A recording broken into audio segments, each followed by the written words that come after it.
நாம் தியானிக்க இருக்கிற வசனம் சங்கீதம் 65ஆம் அதிகாரம் 2வது வசனம். ஜபத்தை கேட்கிறவரே, மாம்சமான யாவரும் உம்மிடத்தில் வருவார்கள். நம் தேவன் எப்படிப்பட்டவர்? அவர் ஜபத்தை கேட்கிறவர். மாம்சமான யாவரும் அவரிடத்திலே வருவார்கள். தேவனிடத்திலே மாம்சமான யாவரும் வந்து அவர்கள் ஜெபித்து தேவனிடத்திலே விண்ணப்பத்தை வைக்கும்போது தேவன் அவர்கள் ஜபத்தை கேட்கிறவராக இருக்கிறார். எப்பொழுது தேவன் ஜபத்தை கேட்பாரா? அதுக்கு முந்தின வசனம் பாருங்க, சங்கீதம் 65:1.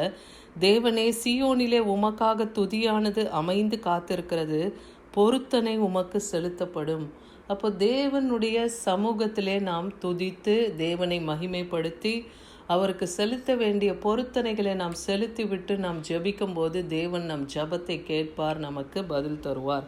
எரேமியா 29ஆம் அதிகாரம் 12-13 வசனத்தில் பார்க்குறோம். அப்பொழுது நீங்கள் கூடி வந்து, அப்போ நம்ம தேவனை துதித்து தேவனை மகிமைப்படுத்தி நாம் செலுத்த வேண்டிய பொருத்தனைகள் எல்லாம் செலுத்தி நாம் தேவனிடத்தில் கேட்கும்போது அவர் ஜபத்தை கேட்குறாரு. அடுத்து எங்கே நம் ஜபத்தை கேட்குறாரா? நாம் கூடி வந்து தேவனை தொழுது கொண்டு. அப்போ எங்கே நாம் கூடி வருவோம்? சபையிலே, தேவ ஆலயத்திலே நாம் கூடி வந்து தேவனை தொழுது கொண்டு நாம் தேவனை நோக்கி விண்ணப்பம் வைக்கும்போது நான் உங்களுக்கு செவி கொடுப்பேன்னு சொல்கிறார். நீங்கள் கூடி வந்து என்னை தொழுது கொண்டு என்னை நோக்கி விண்ணப்பம் பண்ணுவீர்கள், நான் உங்களுக்கு செவி கொடுப்பேன். அப்போ எல்லா ஜனங்களும், அதில் எவ்வளோ பரிசுத்தவான்கள், நீதிமான்கள், உத்தமர்கள், தேவனை தேடுகிறவர்கள் எல்லாரும் கூடியிருக்கிற அந்த பரிசுத்த ஸ்தலத்திலே தேவனை நோக்கி நாம் விண்ணப்பம் பண்ணும்போது கர்த்தர் நமக்கு செவி கொடுக்கிறார். தேவனை நாம் அந்த இடத்துல தொழுது கொண்டு நாம் விண்ணப்பம் வைக்கும்போது தேவன் நம் ஜபத்துக்கு செவி கொடுக்கிறார்.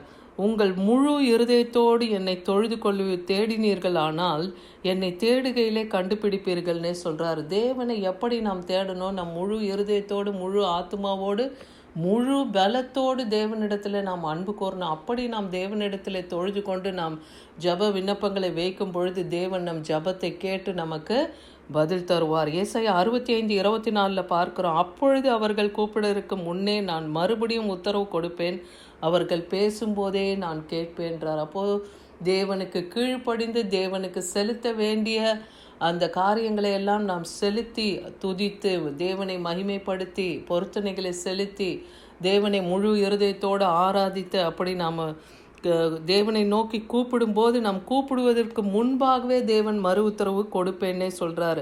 அவர்கள் பேசும்போது நான் கேட்பேன்னு சொல்கிறார். நாம் பேசும்போதே நம் ஜபத்தை அவர் கேட்டு நமக்கு பதில் தர வல்லமை உள்ளவர். ஏன்னா தானியேலுக்கு தேவன் அதன்னு சொல்கிறார்.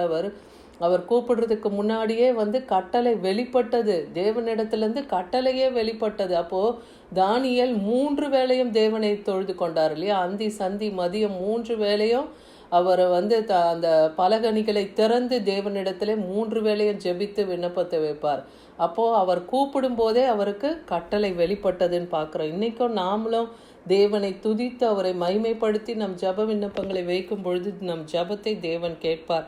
அடுத்து நம்ம தேவனுடைய சித்தத்தின்படி கேட்க ஆரம்பிக்கணும். நம்முடைய விருப்பம், நம்முடைய சித்தத்தின்படி அல்ல, தேவ சித்தத்தின்படி நாம் கேட்கும்போது தேவன் அதை நமக்கு தருவாராம். 1 யோவான் 5ஆம் அதிகாரம் 14-15 பார்க்கும்போது நாம் எதையாகிலும் அவருடைய சித்தத்தின்படி கேட்டால் அவர் நமக்கு செவி கொடுக்கிறார் என்பதை, அவரை பற்றி நாம் கொண்டிருக்கிற தைரியம், தேவன் மேலே நாம் வைத்திருக்கிற அந்த தைரியம், தேவன் நிச்சயமாக நம்ம கேட்கும்போது அது அவருடைய சித்தத்தின்படி நம்ம கேட்கும்போது அவர் நிச்சயமாக நமக்கு தருவார் என்கிற தைரியம் முதல்ல நமக்கு வேணும்.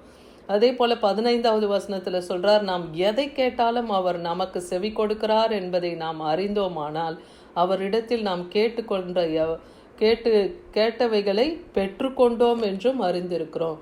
அப்போ நம்ம எதை கேட்டாலும் நமக்கு தேவன் செவி கொடுக்கிறார்ன்றதை மாத்திரம் நம்ம அறிஞ்சிருந்தோம்னா அவரிடத்துல நாம் கேட்டுக்கொள்ளுகிற எல்லாவற்றையும் நாம் நிச்சயமாய் பெற்றுக்கொள்ளும். அதுதான் அந்த விசுவாச கிரியை நம்ம செய்யணும். தேவன் பேரில் நாம் விசுவாசம் வைக்கணும், தேவனுடைய சித்தத்தின்படி கேட்கணும். அப்படி கேட்கும்போது தேவன் நமக்கு நிச்சயமாய் ஜபத்துக்கு பதில் தருவார். அதே போல் நாம் தான தர்மங்களை செய்து தேவனிடத்தில் ஜெபிக்கும் பொழுது அப்பொழுது நம் ஜபத்தை கேட்பார். ஏன்னா கொர்நேலியுவின் ஜபம் கேட்கப்பட்டது, அவனுடைய தான தர்மம் நினைக்கப்பட்டதுன்னு அப்போஸ்தலர் 10:31 பார்க்குறோம். கொர்நேலியுவே, உன் ஜபம் கேட்கப்பட்டது, உன் தான தர்மங்கள் தேவ சந்நிதியில் நினைத்தருளப்பட்டதுன்னு வேத வசனம் சொல்லுது. அவருடைய தான தர்மங்களை தேவன் பார்க்கிறார். அதனால தான் அவரும் ஜெபிக்கும் போது அவருடைய ஜெபத்தை கர்த்தர் கேட்டார்னு பார்க்குறோம். ஏசாயா 66, 22, 23 வசனத்தில் பார்க்கும்போது எல்லாரும் யாவரும் மாம்சமான யாவரும் தேவனிடத்தில் வருவார்கள்னு இன்னைக்கு வசனம் சொல்லுது இல்லையா? எப்போ அப்படி வருவார்கள்னா, அவர் நான் படைக்க போகிற புதிய வானம் புதிய பூமி எனக்கு முன்பாக நிற்பது போல உங்கள் சந்ததியும் உங்கள் நாமமும் நிற்கும் என்று கர்த்தர் சொல்லுகிறார். தேவன் படைக்க போகிற புதிய வானம் புதிய பூமியிலே நம்முடைய நாமமும்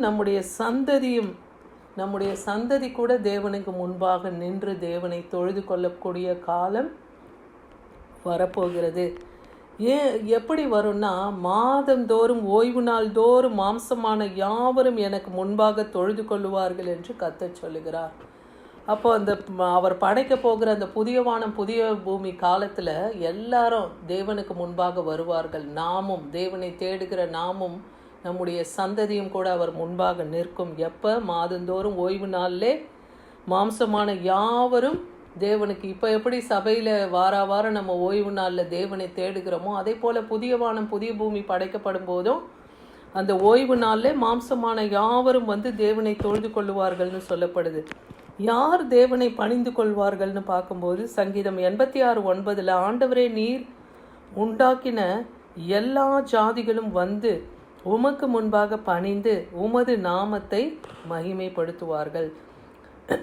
அப்போ ஆண்டவரிடத்தில் எல்லா விதமான ஜாதி ஜனங்களும் ஒன்றாக தேவனுக்கு முன்பாக பணிந்து அவருடைய நாமத்தை மகிமைப்படுத்த போகிறாங்க. ஏன்னா தேவரீர் எப்படிப்பட்டவர், அவர் மகத்துவம் உள்ளவர், அவர் அதிசயங்களை செய்கிறவராக இருக்கிறார். நீர் ஒருவரே தேவன் ஒருவர் தான், அவரை தவிர வேறொரு தேவன் இல்லைன்னு நம் வேதத்தில் பார்க்குறோம் இல்லையா? அப்படி ஜனங்கள், எல்லா ஜாதி ஜனங்களும் தேவனை தொழுது கொள்ளக்கூடிய காலம் வரப்போகிறது. அப்போ போய் நாம் இவர் தான் கர்த்தர் அப்படின்னு நாம் சொல்ல தேவையில்லை. எல்லா மாம்சமான யாவரும் தேவனை தேடி ஓடி வருகிற நாட்கள் வரப்போகிறது. சங்கீதம் 22-24 பார்க்குறோம். அடுத்து தேவன் யாருடைய ஜபத்தை கேட்கிறார்னா, உபத்திரப்பட்டவனுடைய உபத்திரவத்தை அவர் அற்பமாய் எண்ணாமலும் அருவருக்காமலும் தம்முடைய முகத்தை அவனுக்கு மறைக்காமலும் இருந்து தம்மை நோக்கி அவன் கூப்பிடுகையிலே அவனை கேட்டருளினார்னு வேதவசனம் சொல்லுதை பார்க்குறோம். அப்போ உபத்திரவப்பட்டவனை தேவன் அற்பமாய் என்றது கிடையாது, அவர் அருவருத்த அவங்களை தள்ளுறது கிடையாது. தம்முடைய முகத்தை அவனுக்கு அவர் மறைக்கவும் மாட்டேன்னு சொல்கிறார். அப்படி அவர்கள் கூப்பிடும் போதே அவர்களை நான் கேட்டருளுவேன், அவர்களுடைய ஜபத்தை நான் கேட்பேன் இன்னைக்கு பதில் தருகிறார். இன்னைக்கு நமக்கு கொடுத்த அந்த வார்த்தையின்படி தேவன் ஜபத்தை கேட்கிறவர். மாம்சமான யாவரும் அவரிடத்திலே வருவார்கள். ஆமென்.